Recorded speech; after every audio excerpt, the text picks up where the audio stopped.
In that absolute stillness, bare and formidable, there was glimpse an all-negating void supreme that claimed its mystic nihil sovereign right to cancel nature and deny the soul. That is what the void is there for. Mystic nihil's sovereign right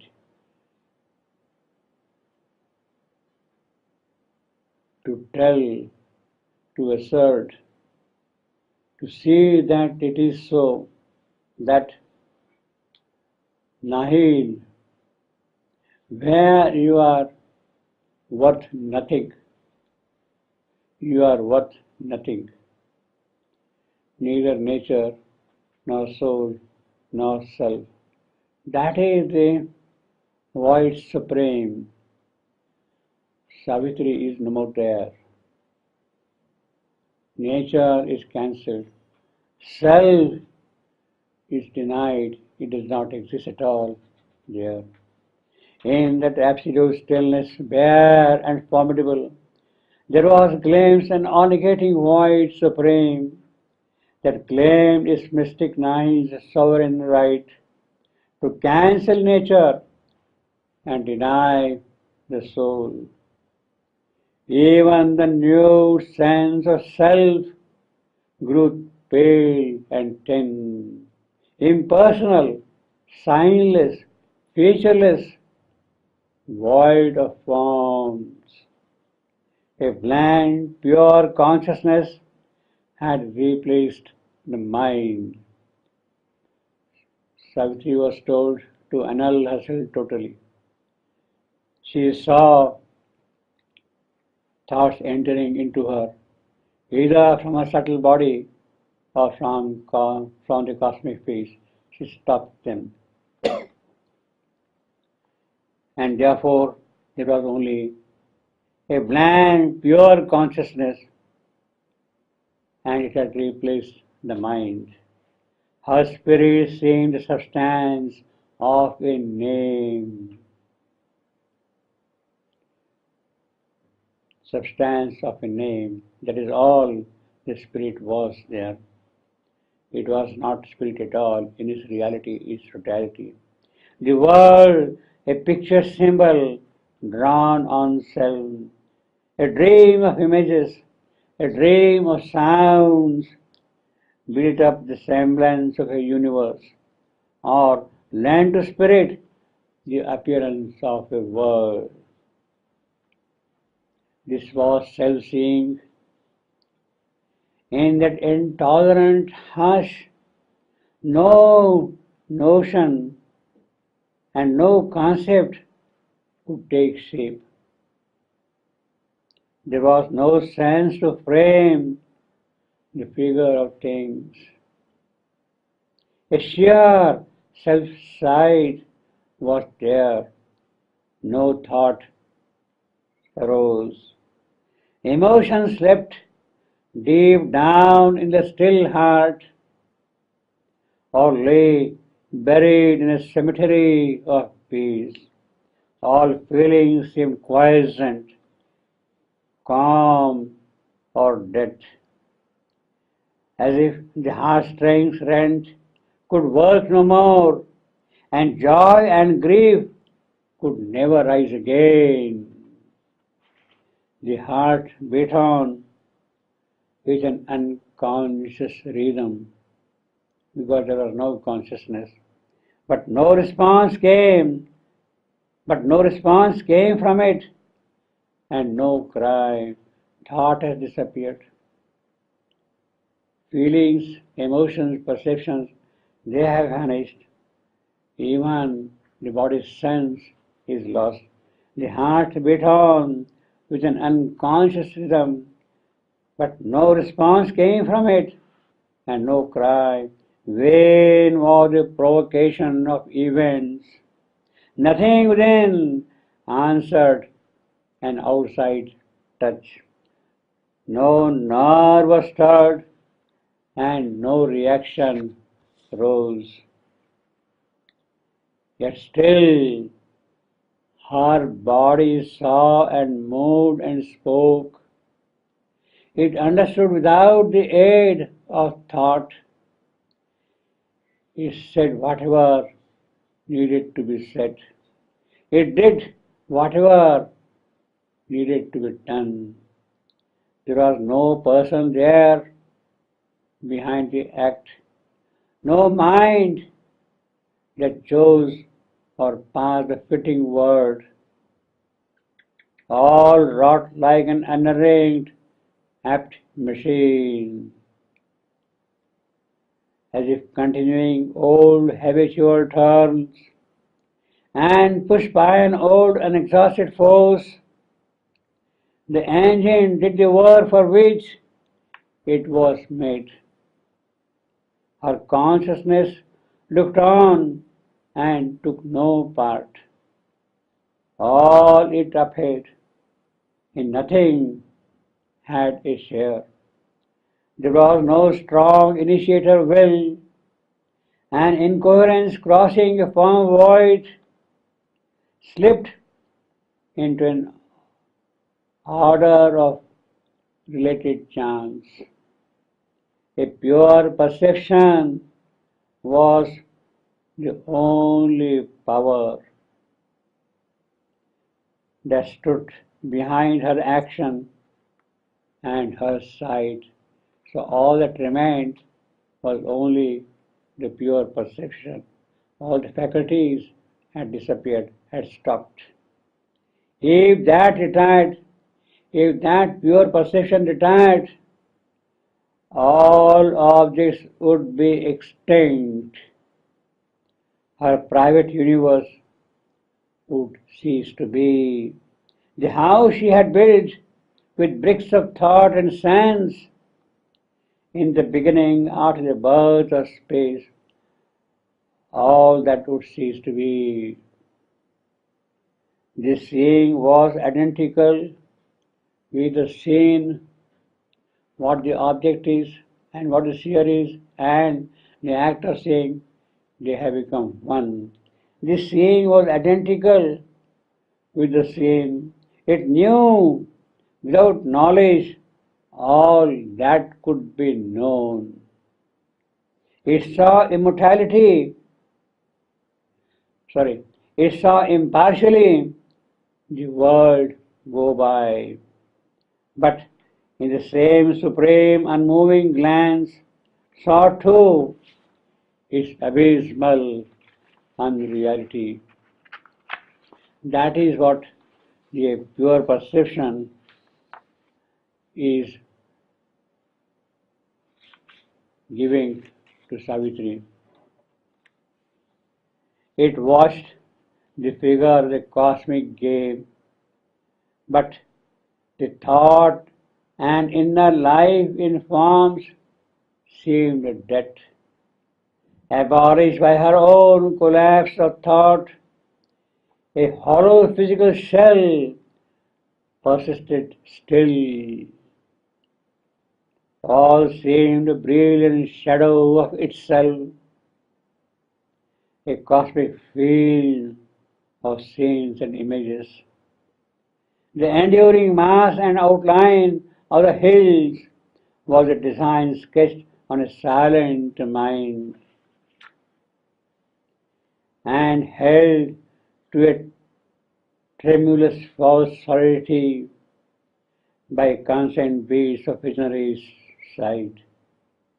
The forest with its emerald multitudes, clothed with a show of hues, vague, empty space, a painting's colors hiding a surface void that flickered upon dissolution's edge. The blue heavens, an illusion of the eyes, roofed in the mind's illusion of a world. The men who walked beneath an unreal sky seemed mobile puppets out of the cardboard cut and pushed by unseen hands across the soil, or moving pictures upon a fancy film. There was no soul within, no power of life. The brain's vibrations that appear like thought, the nerves a brief answer to each contact and knock, the heart's quiverings felt as joy and grief and love were twitching to the body, their seeming self. That body flows from atoms and formed a gas, a manufactured lie of Maya's make. Is life a dream seen by the sleeping void? The animals lone or trooping through the glades, the animals lone or trooping through the glades, fled like a passing vision of beauty and grace, imagined by some all-creating eye. Yet something was there behind the fading scene. Wherever she turned, at whatever she looked, it was perceived, yet hid from mind and sight. The one only real shut itself from space and stood aloof from the idea of time. Its truth escaped from shape and line and hue. Savitri had received the command to annul herself totally, that only God may be. It is towards that total annulment Savitri's yoga of nirvana is now moving. The entire nature, born of the inconscient stuff, is now getting blown out, blown off, and what remains is only the one only real shut itself from space and stood aloof from the idea of time. Its truth escaped from shape and line and hue of that one. Sight cannot define it, light cannot draw it, color cannot depict it, paint it. All else grew unsubstantial, self-inert. This only everlasting seemed and true, this, the one. It alone seemed true and everlasting, yet nowhere dwelt. It was outside the hours. It is not in the moments of time. It has no place to dwell here. It is all abolished. Yet nowhere dwelt. It was outside the hour. This only could justify the labor of sight. His sight is trying to make a figure of it, define it. It is because of that one it could do so. But that has also become impossible for sight to define now.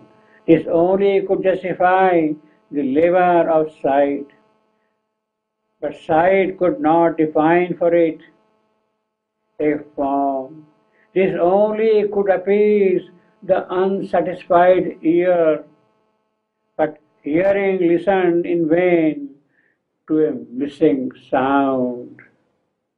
This answered not the sense, called not to mind.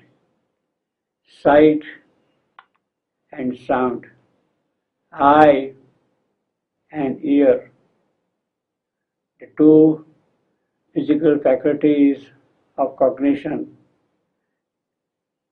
even in their subtle form, are unable to define the One.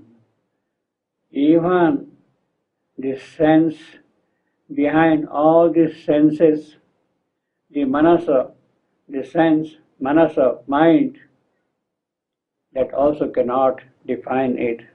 It has ceased to be useful in any sense. But hearing listened in vain for missing sound. This answered not the sense, called not to mind. Sajnana, that is the sense behind the sense of mind, even that has stopped. It met her at the uncaught, inaudible voice that one meets Savitri as an inaudible voice that speaks forever from the unknowable. It met her like an omnipresent point, pure of dimension, unfixed, invisible, the single oneness of its multiplied beat, accentuating his soul eternity. That is the way Savitri is meeting this one, the omnipresent point of pure dimensions. It faced her as some vast knot's immensity of a huge big cipher, zero. It is that which is presenting itself to Savitri, that one. It faced her as some vast knot's immensity, an endless no to all that seems to be. Everything must cease to exist when that is met. An endless yes to things ever unconceived, things which have potentialities, which have not come into existence, into expression. For them, there is the endless yes. For things which exist, for them, it is no. It is neti, neti, not this, not this, not this, not this. It is iti, yes, that, which has come into manifestation. It faced her as some vast knot's immensity, an endless no to all that seems to be, an endless yes to things ever unconceived, and all that is imagined and unthought, an eternal zero or untotaled ought. Cipher, anywhere, anything, an eternal zero or untotaled ought, a spaceless and a placeless infinite. That is the one Savitri is meeting. Yet eternity and infinity same, but words vainly affixed by mind's incompetence to a stupendous lone reality, the lone reality of that one. You may give attributes to it by calling it eternity and infinity, but these attributes seem to be born of mind. There, the world is but a spark burst from its light. Yes, this whole creation is nothing but a spark burst of its light. All moments flashes from the timelessness, all objects glimmerings of the bodiless that disappear from mind when that is seen. Yes, all objects are born of that bodiless, but even they disappear from the view of mind, from the mental view, from the vision of mind, when that one is seen. It held as if a shield before its face, a consciousness that saw without a seer, a consciousness that saw without a seer. That consciousness does not need a being to see. The truth where knowledge is not, nor knower, nor known. The triplicity of knowledge, knower, known, of Bhakta, Bhagwan, Bhagavat, they all disappear when that one is seen. The love enamored of its own delight, in which the lover is not, nor the beloved, bringing the personal passion into the verse, the force omnipotent in quietude, the bliss that none can ever hope to taste, the bliss that none can hope ever to taste, when that one is seen. The force omnipotent in quietude, the force omnipotent in quietude. This is a mantric line. The force omnipotent in quietude. It cancels the convincing cheat of self. It is that force which has the power to dismiss the one who cheats as the self. It presents itself, the cheat presents itself as the self, but that thing, that illusion, that is totally dissolved by that force omnipotent in quietude.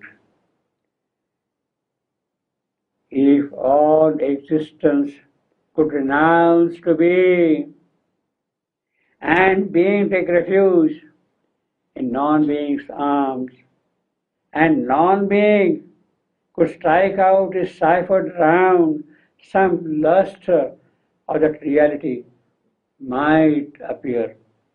Of that one, a glimpse can be seen. If all existence takes its refuge, if all that existence renounces itself totally, and being takes refuge in the arms of the non-being, and if that non-being can be made a cipher, if all existence could renounce to be, and being take refuge in non-being's arms, and non-being could strike out its ciphered round, if non-being could strike out the ciphered round of that existence, then some luster of that reality might appear, of that one.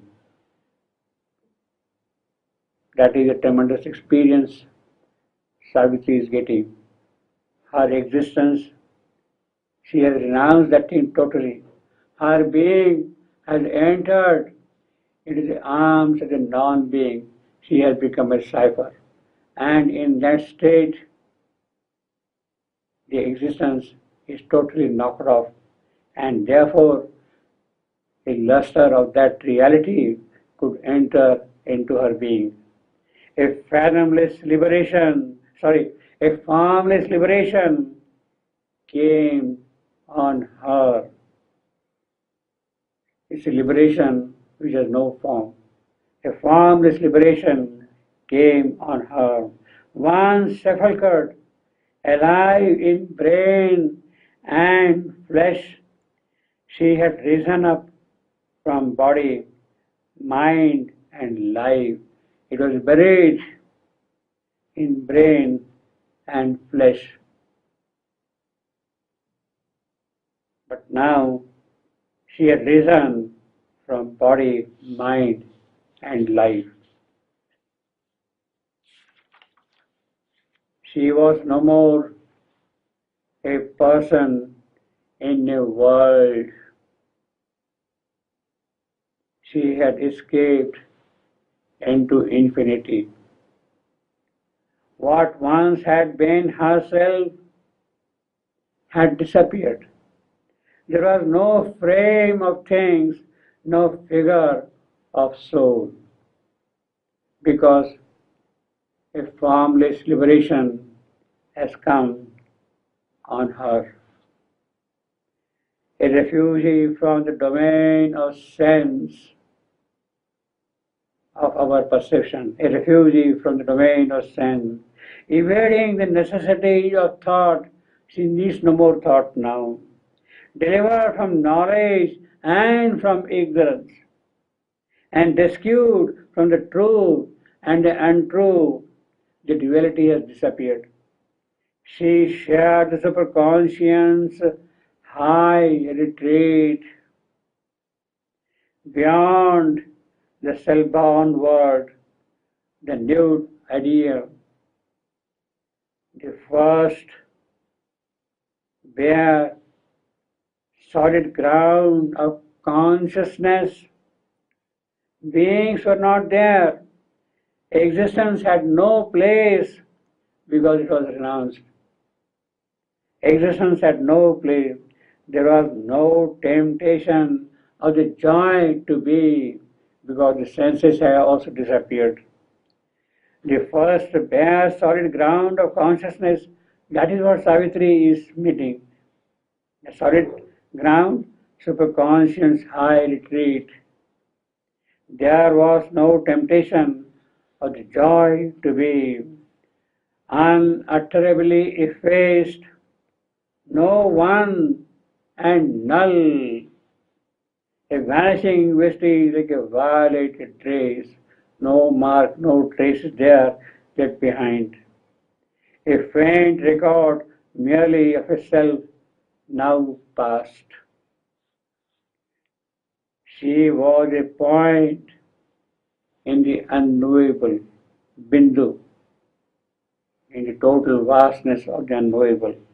Only some last annulment now remained. Annihilation's vague, indefinable step. A memory of being still was there. Savitri is still carrying the memory of being, her psychic memory with her. A memory of being still was there and kept her separate from nothingness. She was in that, but still became not that, because that memory still lingered in her. This shadow of herself, this memory, this shadow of herself, so close to not, so close to nothing, such almost a zero. This shadow could be again self point of way to live, could again throw her back into life. This shadow could push her back into life. It's a fulcrum by which she could be pushed into life again. That memory is still lingering in her, almost zero, but it is still present. It is a shadow of herself, and that shadow of herself could throw her back into life, into her old self. It could become, the shadow could become self's point of view, a rallying point for the advancement of the army to make a forward movement.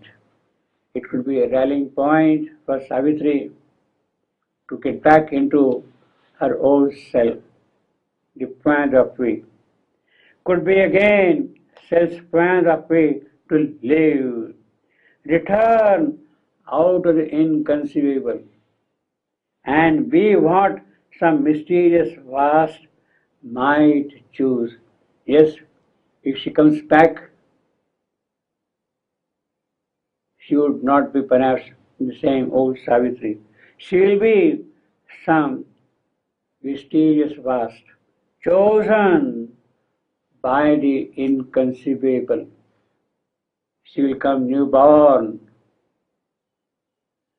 in the idea of force of the inconceivable. That will be the point of way, the point, the rallying point for her to live again. Even as an unknowable decree, she might be not or new become the all. It depends entirely upon the unknowable. What she should be, whether she should totally disappear into the zero, into the cipher, or become the all, or is omnipotent nihil took a shape, emerged as someone and redeemed the world. That is the possibility. Is the omnipotent could take shape out of the nihil and emerge to redeem the world. So, point of view could be for Savitri to come again into this world to redeem the world. Even she might lean what the mystic cipher held, that zero, that inconceivable, what that held, she might even become that. This seeming exit or close end of all could be a blind, tenebrous passage screened from sight. Her state, the eclipsing shell of darkened sun on the secret way to the ineffable.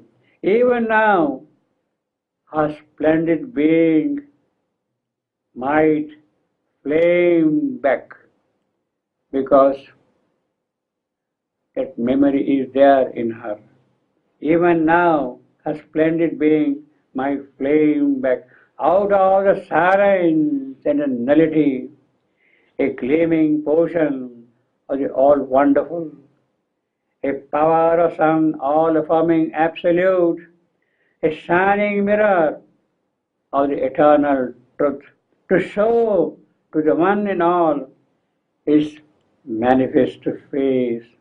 Yes, she would come to show to all in the one the face which must manifest itself here.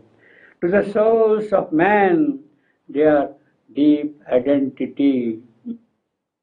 Or she might wake into God's quietude, beyond the cosmic day and cosmic night, and rest apace in his white eternity. It could be Laya for Savitri. She might disappear into white eternity, into God's quietude, remain passive forever. She might disappear into that. But this was now unreal or remote or covered in a mystic fathomless blank. In infinite nothingness was the ultimate sign, or else the real was unknowable. It is the infinite nothingness which is going to determine Savitri's future, Savitri's fate. A lowly absolute negated all. It effaced the ignorant world from its solitude and drowned the soul in its everlasting peace. That is the total annulment of Savitri. Annulment for only God to be.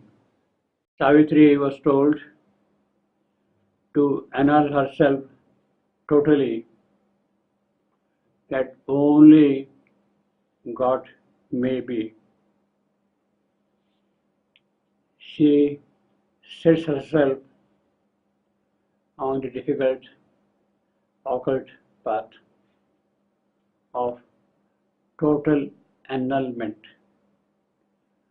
of whatever is there in her belonging to the inconscient origin is to be blown out, blown off, that the place is made vacant for the residence of God. Savitri first saw the origin of thoughts.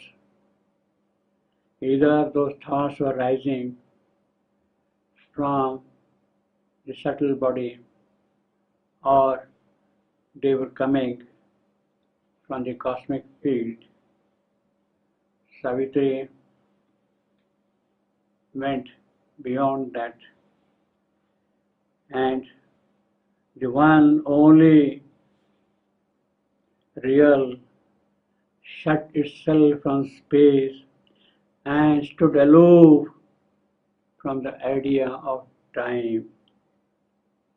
Space and time had disappeared from her existence. The only thing that remained was the labor of sight, but that also stopped. Sight could not define for it a form. It met as the uncaught, inaudible voice that speaks forever from the unknowable. Whatever Savitri is listening, she is listening from the unknowable. It met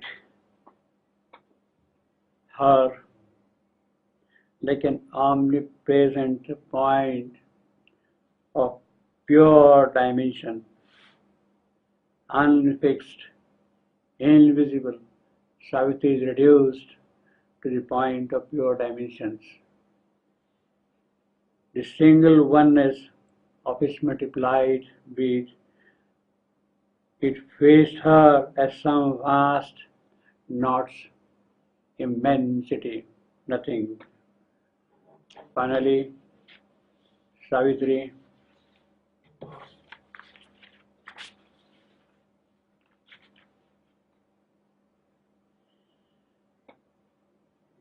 attains formless liberation.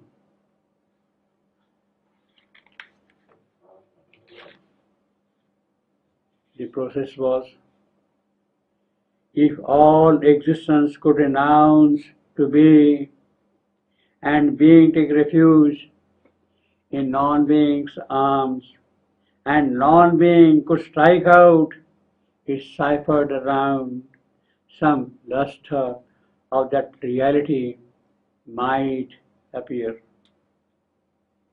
That is exactly what Savitri has done. All existence she has renounced. Her being takes refuge in the arms of non-being. She has become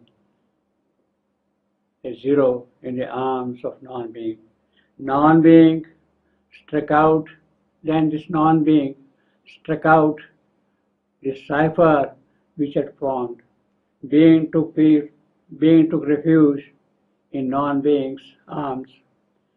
Non-being struck out is ciphered round, and Savitri experiences a luster of that reality. In her case, existence is announced.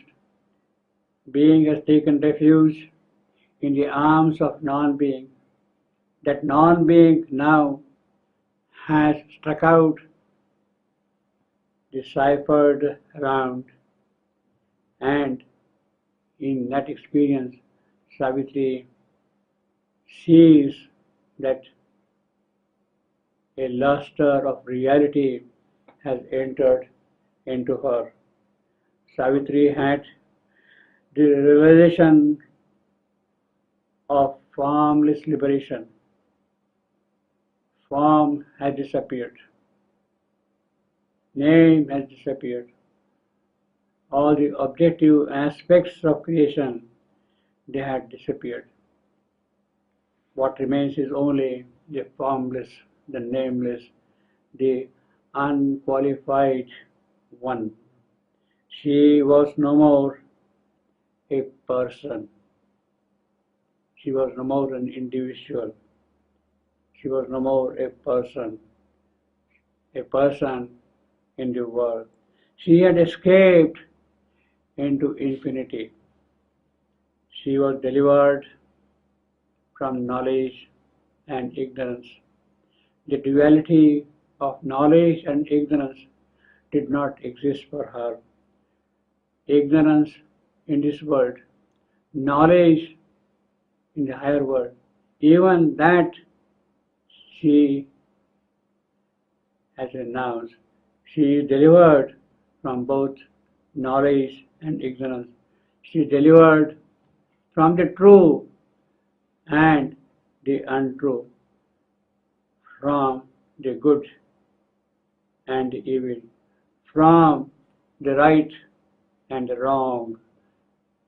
She is totally free of this duality, the transcendental and the phenomenal. She is delivered from knowledge and ignorance, where beyond the self-born world, the nude idea, she has gone into the world beyond the idea itself, nude idea, beyond the self-born world, Swayambhu Brahma. Even beyond that Swayambhu Brahma, she has gone, the made, the mute idea, the nude idea. She found the solid ground of consciousness. It is beyond the nude idea that she found the real ground, the solid support for consciousness, for this existence. Utterly effaced, she was a point in the unknowable.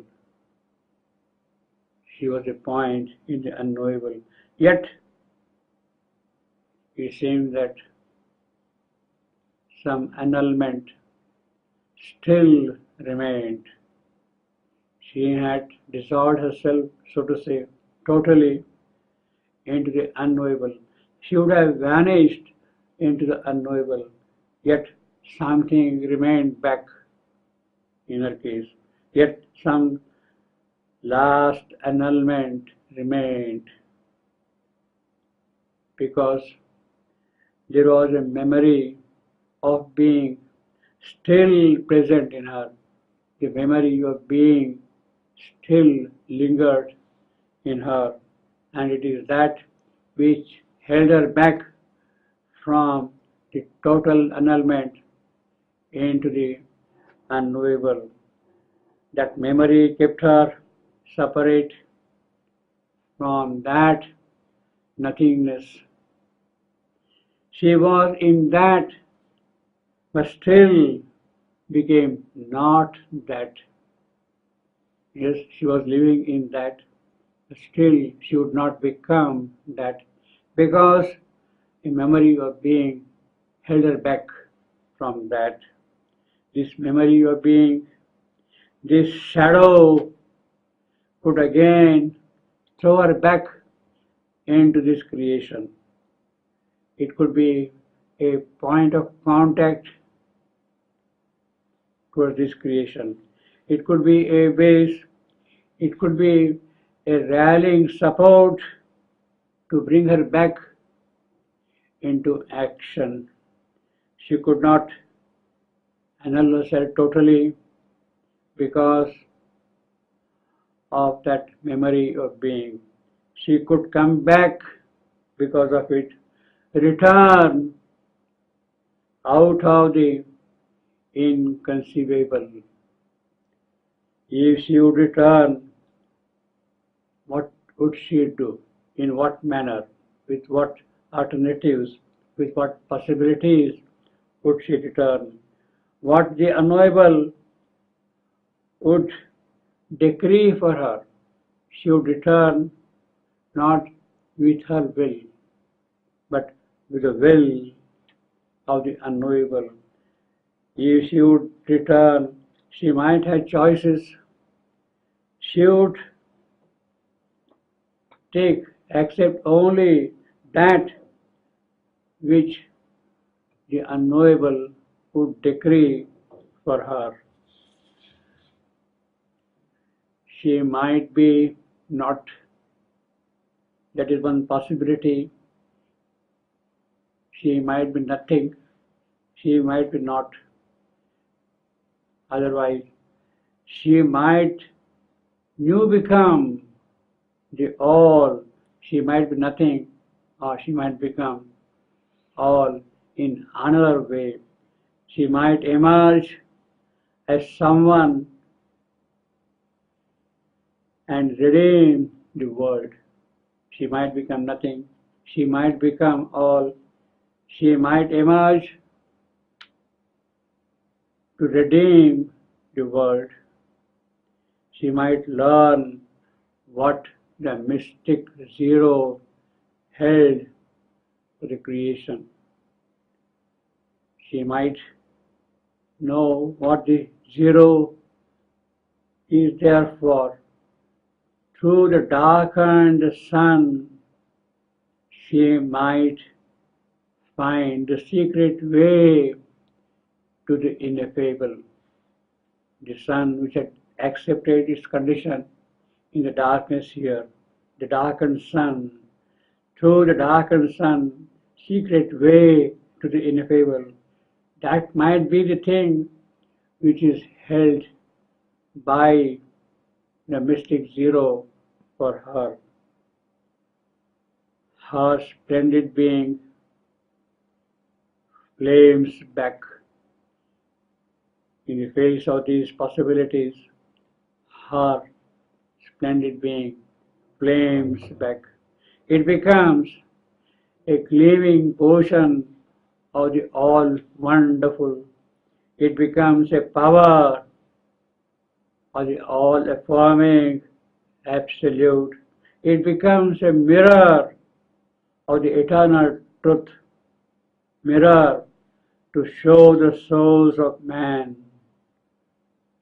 the one and all, to show to the souls of men, the one in all.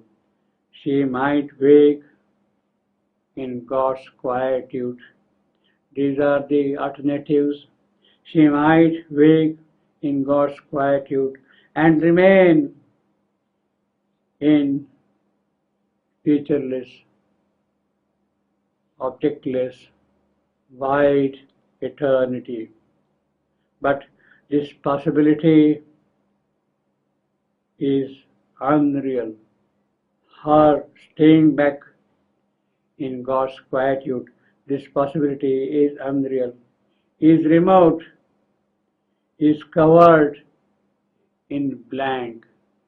It is not that which is going to happen to Savitri. She might wake into God's quietude. No, that is not what is going to happen to Savitri. In infinite nothingness, Savitri sees the ultimate sign. In that total void, that mystic zero, in that nothingness, Savitri sees the ultimate sign. If the sign is not there, if that mystic zero would not hold that sign, if the infinite nothingness would not bear that sign, then the real itself, the transcendental real itself, might become the unknowable. It is because of the sign that the unknowable can turn into the real. And it is that real which must be the ground for operation. A lonely absolute negated all. It effaced the ignorant world. It drowned the soul in its peace. That is the final annulment of Savitri. Her soul drowned in infinite peace. That is the final annulment of Savitri. And it is in that infinite peace that God would dwell in it. Savitri has already come to that point. It is a kind of a laya for Savitri to totally go away from this creation, from this inconscient creation, and be a point of pure dimension in the transcendent. And it is that point of pure dimension which will expand here in this creation. We'll just read some of those parts again.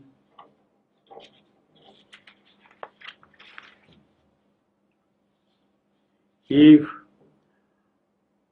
all existence could renounce to be, and being take refuge in non-being's arms, and non-being could strike out its ciphered around, some luster of that reality might appear. A formless liberation came on her. Once sepulchred, alive in brain and flesh, she had risen up from body, mind, and life. She was no more a person in a world. She had escaped into infinity. What once had been herself had disappeared. There was no frame of things, no figure of soul. A refugee from the domain of sense, evading the necessity of thought, delivered from knowledge and from ignorance, and rescued from the true and the untrue. She shared the superconscious high retreat beyond the self-born world, the nude idea, the first bare solid ground of consciousness. Beings were not there. Existence had no place. There was no temptation of the joy to be unutterably effaced. No one and null, a vanishing vestige like a violated tree, a faint record merely of a self now past. She was a point in the unknowable. Only some last annulment now remained. Annihilation's vague, indefinable step. A memory of being still was there. A memory of being still was there, and kept her separate from nothingness. She was in that but still became not that. The shadow of herself, so close to not, could be again, says Point of View, to live, return out of the inconceivable, and be what some mysterious vast might choose. Even as the unknowable decreed, she might be not or new become the all, or if the omnipotent Nihil took a shape, emerged as someone and redeemed the world. Even she might learn what the mystic cipher held. The same exit, the seeming exit or close end of all could be a blind, tenebrous passage screened from sight. Her state, the eclipsing shell of a darkened sun, on a secret way to the ineffable.